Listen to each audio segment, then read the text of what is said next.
Are you a lifelong fan of General Hospital? Are you a new fan who wants to know more about the history of the show? Do you enjoy talking about the show with others? Do you find yourself yelling at the TV? Is your self-care an hour a day in Port Charles? If so, we invite you to join hosts Amanda and Shannon Coach at the place where all the hidden conversations take place and secrets are revealed. Meet us at Pier 54, the podcast.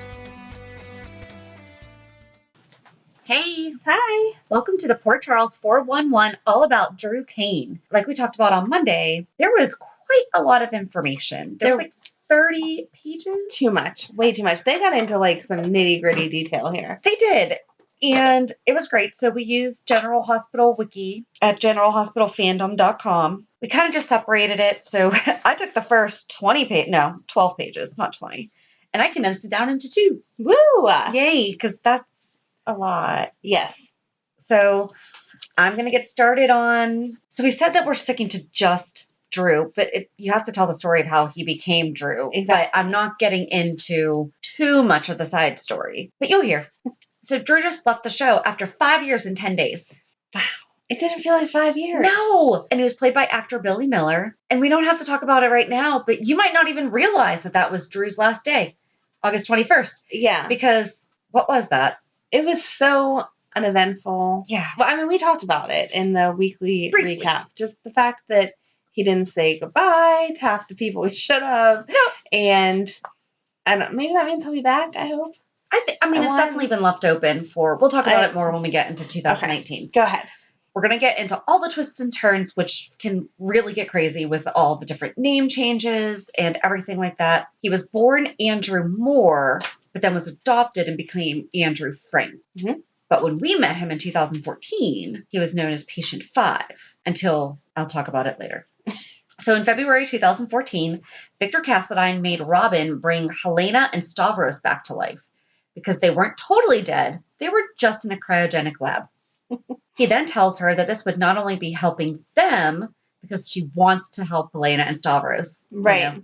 But it would be helping Jason as well, because Faison didn't really kill Jason, and he's also been cryogenically frozen. Robin is torn about helping, but when she sees Danny, she decides to help because she's like, wow, I can give you back your dad. Okay. In August 2014, Victor gives, quote, Jason the new medicine Robin invented. And I had a side thought about this. I'm really thankful that they never had her working on her own HIV. Mm-hmm. Because for as unrealistic as we get in this world, for them to even pretend that she has cured or anything, no. That's just, thank you for at least staying realistic on some aspects while we're talking about cryogenically frozen people coming back to life. He seemed to be doing well, Jason. Seemed to be doing well, but then his vitals dropped, and long story short, Jason winds up breaking out of the clinic. He tries to go to Sunny's, but Helena's men capture him and throw him in the car, and he's able to jump out of the car, but he's run over by Ava Jerome. Mm-hmm. And this is when he is taken to the hospital, has surgery, it's all touch and go, like, what's going to happen to this man? We don't know who he is. And at this time, he's only known as John Doe. Sam and Danny wind up in the hospital. They actually see him. I remember Danny went over and like held his hand. Yes. And Sam couldn't get him away. Mm-hmm. That was a good scene. That was a really good scene. He's all in bandages, so like no one sees his face or anything. And so you're like, why is Danny attracted to this guy in bandages? Eventually, in the fall, so that was in August, so like later on in the fall, he wakes up and has memory flashbacks of his son with Elizabeth, because when she was in the room talking to him and everything, Jake. So therefore he thinks that his name is Jake. He and Elizabeth bond, and when he has to leave the hospital, he actually moves in with Elizabeth. Mm-hmm. Mm-hmm. I feel like there should be a HIPAA law against that or something. But he winds up spending Thanksgiving with Sam and Danny. In December, Helena is back and tells Jake that she's his boss. And here's the thing. So when I'm reading all of this in 2014, they kept calling him, quote, Jason. Yes. Until almost towards the end where they finally said Jake. And I'm like, he's been Jake for a year and a half. Yep. He's still, quote, Jason in all of my papers also. They don't change it. Change it to what we know that he was being called at that time. Well, at your time, he was being called Jason, though. Mm-hmm. In December, Helena is back and tells Jake that she's his boss, orders him to kidnap Sam and help Faison escape. He kidnaps Sam, but the police stop him and she's set free. And this is when he broke into the police station and he like shot Nathan Yeah. and they gave him the keys and so that they let Sam go. Weeks later, she suspected that it was Jake, but he actually forgot what he did because he didn't know that he did it. On Christmas Eve, he and Liz almost kiss, but Rick interrupts. Oh. Mm-hmm. Jake decides to move out so that he can find out who he is and get a job. He goes to the Metro Court and asks Carly for a job, and he becomes a bartender. And by the way, do they ever have the same bartender? No. No. It's always a different bartender. Mm-hmm. Okay. In January, it is when he and Carly start to get their bond. Okay. You know, when she starts to just be really, not overly friendly, but, you know, she can Jason-y sense. with him. Yeah. But she doesn't act like she thinks he's Jason. She gets him to talk to Kevin, but it's actually Helena that's in Kevin's office. Mm-hmm. And Helena orders him, again, to kill Sam. Oh, no, sorry. Before it was just kidnapped. Now we're killing her. Jake later winds up at the pier thinking about things and having flashbacks when Elizabeth comes and invites him to dinner. And he declines because he's afraid that he would want more.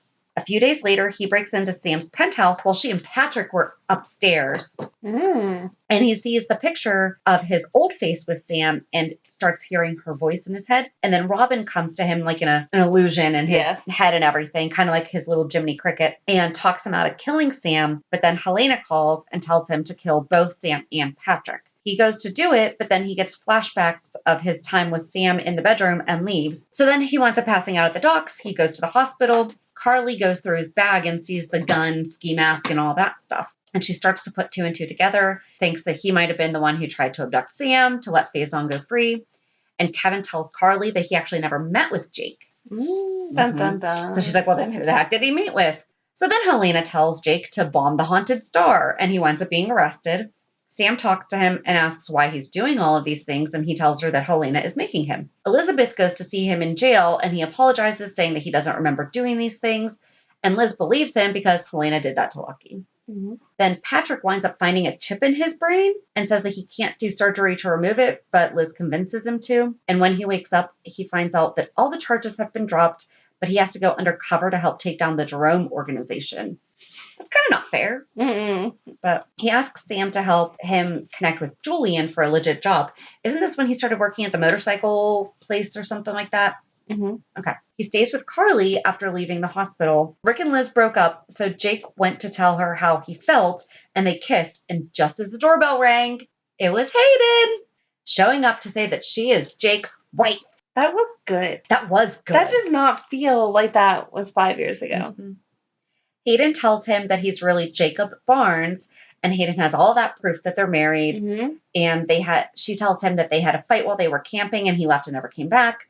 And he decides not to pursue things with Liz. It is soon revealed that Nicholas knows Jake is Jason, and I did not get into everything that surrounded that, but let's just say Nicholas knew that Jake was Jason. So then at the nurse's ball, Liz finds out that Jake is Jason. That's when it comes out that Rick hired Hayden to pretend to be Jake's wife.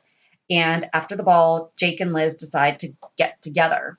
And that was the first night they... And then in June, Michael hires Jake as security for ELQ to help figure out how Nicholas gained enough shares to take over ELQ. And then in July, Jason and Sam started working together to help Michael get ELQ back.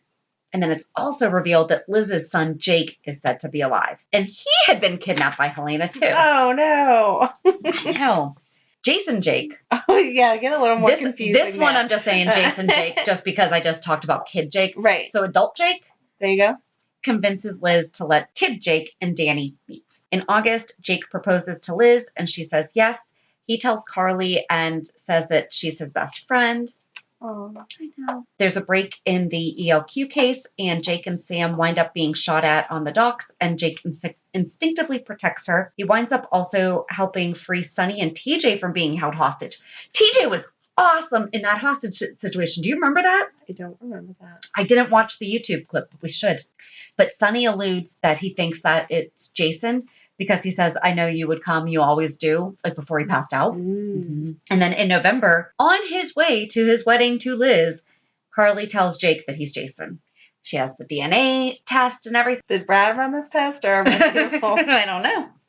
And then after finding out, he and Liz did not get married, but he does stay with her because it also comes out that Liz knew all of this. Yep. And then Jake kisses Sam. He goes to find Helena to get answers, and she just plays mind games with him, and that's when she dies. But then he spends Thanksgiving with Liz and son Jake at the Quartermains. Okay. In December 2015, Sam confronts Liz about hiding Jason's identity, and they have some good girl fights. Mm-hmm. That was good stuff. Mm-hmm. When Liz came over and was like, I just want to know how we're going to work through this. And she's like, he's my husband. There's not really much working out, girlfriend. You just came over to stake your claim. Liz is like, he's my fiance. She's like, he's my husband. Husband trumps Back. fiance. Oh, but it was good. And Jason actually told her off pretty good. Remember, he was like, how dare you keep this from me? Right. How could he not be pissed off? Like, yep. And he yelled at her for putting Sam and the rest of his family in going through this. He's like, did you not think about how they were going to feel? And she was like, I don't care because I wanted you. And he did tell her that he loved her, but the woman he loved wasn't any more real than Jake Doe. And then he left. That was good. That was a good burn. And that's how we ended 2015 with Jason. With Quote Jason. Jason. Quote Jason.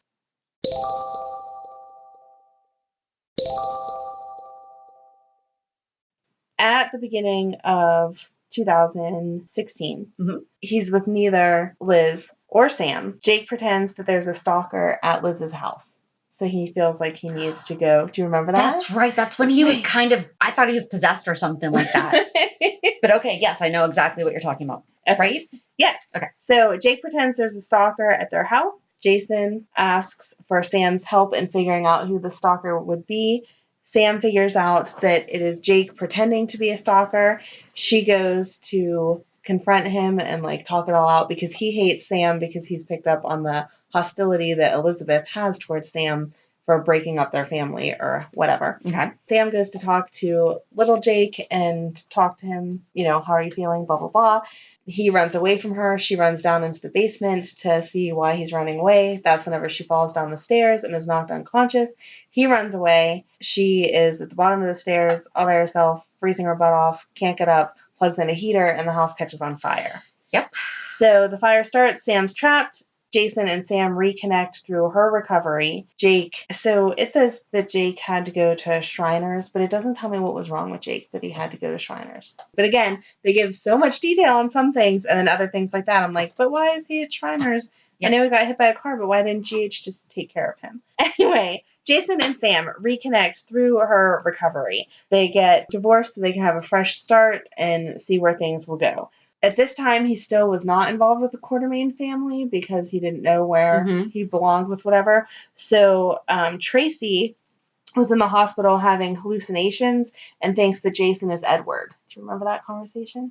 No. You don't remember that? Oh, I do remember that. She thought that, quote, Jason was Edward and was having this whole conversation about him being such a good dad and where the company's going and like got into all of this stuff. Ooh, I'm gonna have to look that up. Yes. So from that conversation, Jason is convinced that he needs to help the Quartermains get back ELQ from Nicholas. Okay.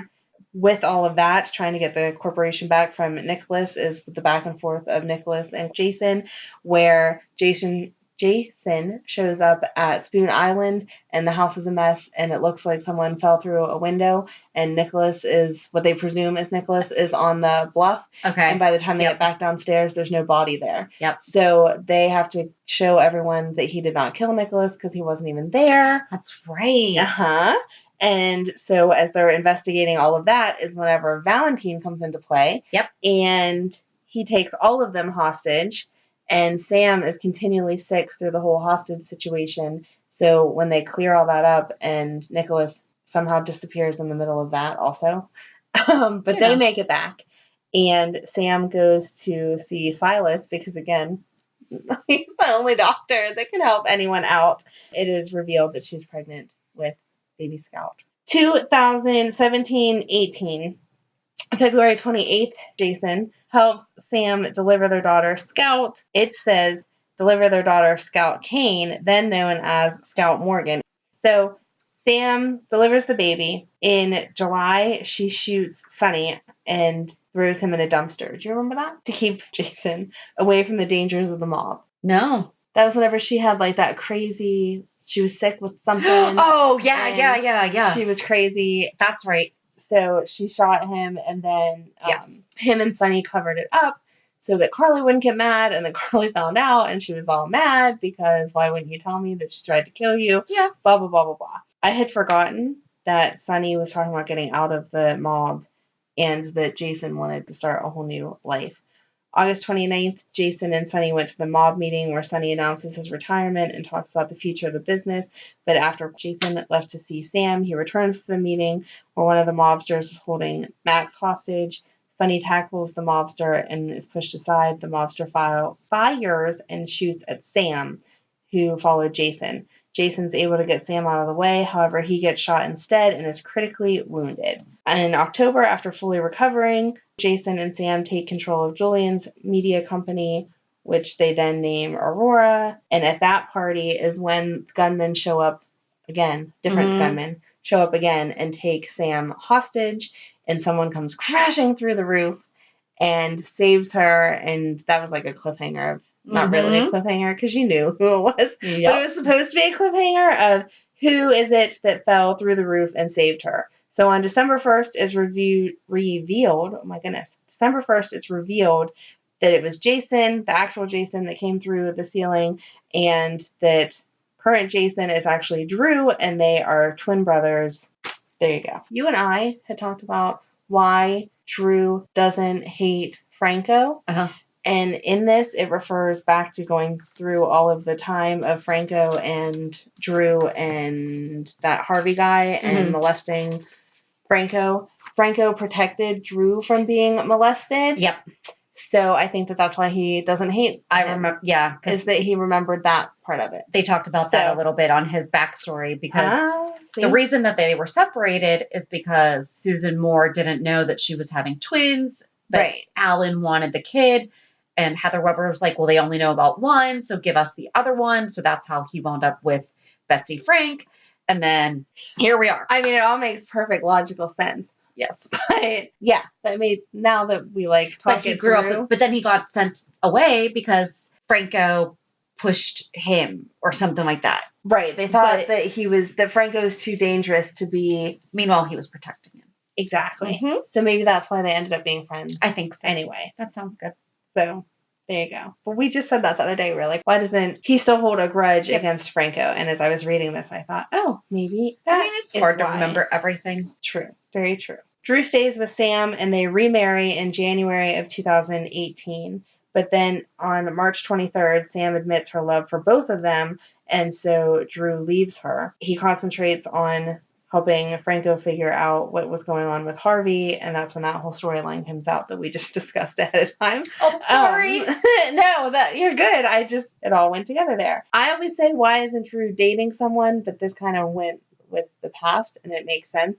He tried to date Dawson and she was just using him against Sonny or trying to use him against Sonny. Mm-hmm. And that was when she revealed that she had the flash drive, was willing to give him the flash drive if he would work for her to get information on Sonny. He didn't want the flash drive.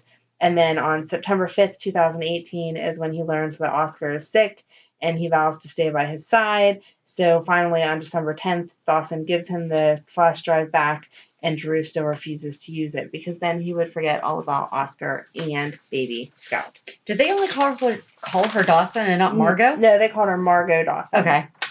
But I was just wondering because I'm like, why would they just refer to her by her last name? But in the show, they call her Dawson 90% of the time over Margot. I feel like. I think Sonny's the only one that calls her Margot, and D.A. Dawson. It was always D.A. Dawson, though.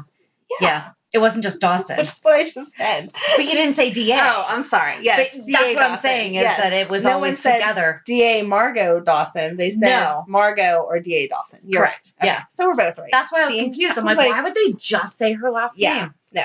Okay. So that's what brought us up to 2019. But wait, it didn't mention anywhere in there that Kim moved here. And it doesn't. It's the coverage. That's a huge part of Drew. I know. The coverage of Kim, they don't say anything about Kim until on September 5th, 2018, Drew learns from Kim that their son, it doesn't tell you when he found out that Oscar was his. Was it September 5th? Was it before that? Right. It doesn't tell you. Drew learns from Kim that their son Oscar has an inoperable brain tumor and may only have months to live. She has been searching for treatments for 2 years, but there's nothing. Drew promises Kim that they will give their son the best life they can for however long they can. Blah, blah, blah, blah, blah. That is a huge part of actual Drew's life, Mm-hmm. and it's not on there. Nope. It's Okay. all about Margot having the missing drive, and then it talks about Oscar filing for the emancipation, but I wasn't really, that's Oscar's storyline. I felt like, but yeah, I thought that was weird too. Like, why him finding out that he has a child? That and should be in his, and that you had a love life previously with whatever. But yeah, no, it didn't hit that. So that's why I was brief on that. Yeah. January 2nd, 2018. It does not feel like January 2018 was that far ago. And then as I was reading through it, I was like, oh, look, so much happened. And I didn't realize that Shiloh, or it doesn't feel like Shiloh, has only been here since about January. Are you kidding me? Mm-mm. January 2nd, 2018, Drew met Hank Archer, a man claiming to have known Drew during his time in Afghanistan, where he once saved him from an IED. Right? Your brain's like, no, it feels like Shiloh's and we've been ready for him to die like half that time. So we're not nice, apparently. He's just too good of an actor. That's why they haven't. Yes. So that's whenever we meet Shiloh. In February 11th, 2019, it's revealed that Drew might be a huge threat to Shiloh if he remembers his past. In March, Drew convinces Elizabeth to get back together with Franco. Oh, in the middle, that was all the Ryan murders, which doesn't feel like it was that far away. No. Either. But yes. Drew convinces Elizabeth to get back together with Franco after he was cleared from all the charges, believing that she can trust him for reasons that he's unaware of. March 19th, Drew and Kim tragically learn their son has less than a month. On April 4th, Oscar has a severe seizure. April 29th, shown on the show May 1st, is whenever Oscar dies in his sleep. On March 13th, they have the memorial service for Oscar, and it's revealed that Drew and Kim have him cremated. May 16th is when Drew and Kim go through Oscar's stuff and decide to go to Mount Kilimanjaro to spread his ashes. On June 12th, they go to Mount Kilimanjaro, and that's whenever Kim passes out and mistakes Drew for Oscar. Drew plays along with it, assuring Kim that Oscar will always be with them. June 17th, they return home from Kilimanjaro. After making sure Kim is okay, he leaves his apartment. As Julian shows up, Drew eventually visits Curtis and Jordan, and that's when Curtis offers him the job of head of security at Aurora. Drew has a chat with Franco, who invites him to their wedding reception. On June 25th, Drew visits Kim, who's cooking his favorite meal, and that is whenever she propositions him to have a baby, and then had already propositioned Julian, and then I think propositioned about 18 other guys, but yeah, okay. July 8th is the wedding reception for Elizabeth and Franco when Kim cuts the power on the Haunted Star and tries to hook up with Drew by injecting him with a sedative. Oscar's will reading is when Shiloh got the ELQ shares, and when he claims that Drew shoved him to the ground, and that's whenever they reveal that Oscar decided to leave the shares to Kilimanjaro Foundation instead, which still is not actually figured out. Yeah. But Shiloh keeps claiming those shares as he can spend that money. But that was just back a couple months ago. The court hearing has not taken place yet. Stuff takes some time. Exactly. On July 22nd, it's revealed that they put Drew and then Steve Burton was going to turn Hank in for treason. But that's not true. It was Drew. That's who they showed, though, in the... But that's probably why they say that. Well, they should have... But they still should have been having him voice it. They should have had him voice it. That made me so angry. Flaw. Yeah, that was a major flaw. Exactly. Which maybe is why this is written incorrectly. But no, it was Drew, back in the day, was going to turn Hank in for treason because Hank was selling fuel to terrorists and making money off the Taliban black market. July 29th, Drew receives a package containing his Navy medals from the time he was in the military, and that goes into more of the Shiloh crap of how he pulled him out to save him from the IUD. IUD? That's going to be fun editing. Woo! That was good. On July 29th, Drew receives a package containing his Navy medals from the time that he was in the military and got one for pulling Shiloh out of the Jeep and saved him from being hit from an IED. Wow, we are so to the end. I can't believe he's gone. August 5th, Finn talks to Drew about Arthur Cabot and asked if Cabot reached out to him. And then this is where we get into all of the memories were being transferred into well, Cameron is who was supposed to be transferred into, and instead Franco took them. So on August 8th, Drew and Curtis talked to Lucy about Cabot and figure out where he's being held. They busted in at the last minute, and it was too late. At the hospital, Drew waits for Elizabeth. As Cameron gives his statement to the cops, Drew visits an unconscious Franco and tells him of the memories that were on the flash drive meant less than the friendship that they share. Aww. Drew eventually talks to Cameron, who said that Shiloh and Cabot talked about something important that Drew used to know. August 12th is August 12th is when Franco woke up and Drew and Elizabeth realized that the procedure worked and he is Andrew Cain. August 21st is whenever Drew finds the money in Cameron's car and then decides to take it back to Afghanistan. And that's where we left off Wednesday. I feel like that went way too fast. Like, even reading it, I'm like, yeah, those are the main points. They totally hit the main points of the year. But how are we to the end of August already and he's gone? But there's a couple things missing. He bought Oscar a car. Mm-hmm. Yeah, no, it doesn't tell you that. Oh, he officiated Franco and Liz's wedding. Oh, I think it does say that. Oh, does it? And I did not hit on that. Yes. Back in 2018. How was he allowed to officiate that wedding? Did we ever get into that? He got ordained. Did he? Uh-huh. At that time? Yep. Oh, I don't remember that. Yeah, it does mention for Valentine's Day, blah, blah, blah. So they hit on that. But the car is a huge connection that they should have mentioned earlier, because that was the whole point of he bought that specific car because he had thought he had a feeling about, which, first of all, how did it come from Texas to Port Charles? I don't know. Mm-hmm. Yeah. Mm-hmm. If it would have been the same type of car, like, I really like Corvettes or something. Right. But, so, all right. So anything that we didn't hit on that you want to That's what I'm looking recall, remember? I don't think so. It just says, so he's a graduate of Sawyer High School, former chief special war operator in the Navy SEALs, co-owner, CEO, and publisher of Aurora Media. Yep. Owns voting stock in ELQ and is an ordained minister. He's mentioned in Every Day is a New Dawn by David Henry Archer. Oh. And something that I thought was interesting, because they actually talked about the casting in the beginning of this. Billy Miller only ever did a year-to-year contract. He never signed a long-term contract. Oh, wow. So I don't know if that's his decision, or because he's also been on 2 other soaps. Mm-hmm. So it's not like he's a long-term, maybe this was his? I mean, I don't know. And we're not getting into... No, we're not going to get into the back and forth of it, but I don't know. Sonny took a break in the 90s. You know, I mean, all the guys and girls. Right. Jeannie Francis has left more than anybody.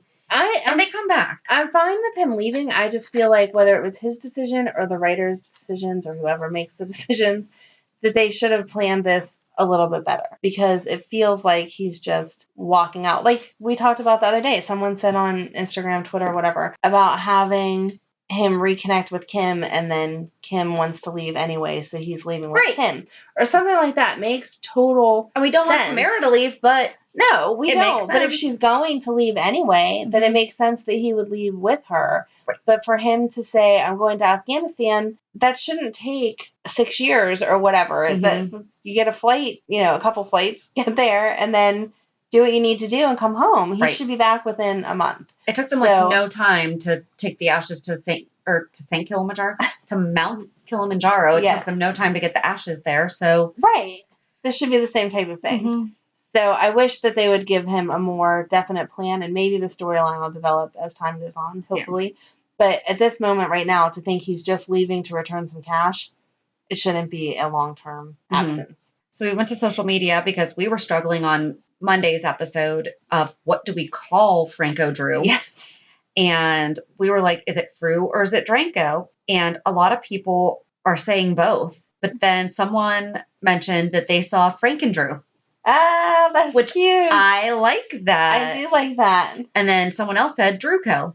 Frankendrew is just more fun, especially after how the procedure was done. Exactly. That's the most accurate. So a lot of people are just saying, can we seriously not have this be long term? Like, this can't be the end. Liz and the boys need him back. Yeah. Stuff like that. So it was really kind of a split down the middle of what to call him, and I really like the Frankendrew. I do. I really like Frankendrew also. Mm-hmm. So yeah, that is, if you really want to read all the information there is that you could possibly want about Drew Cain, just go to generalhospitalfandom.com and look up Drew Cain, and you will have over 30 pages to read.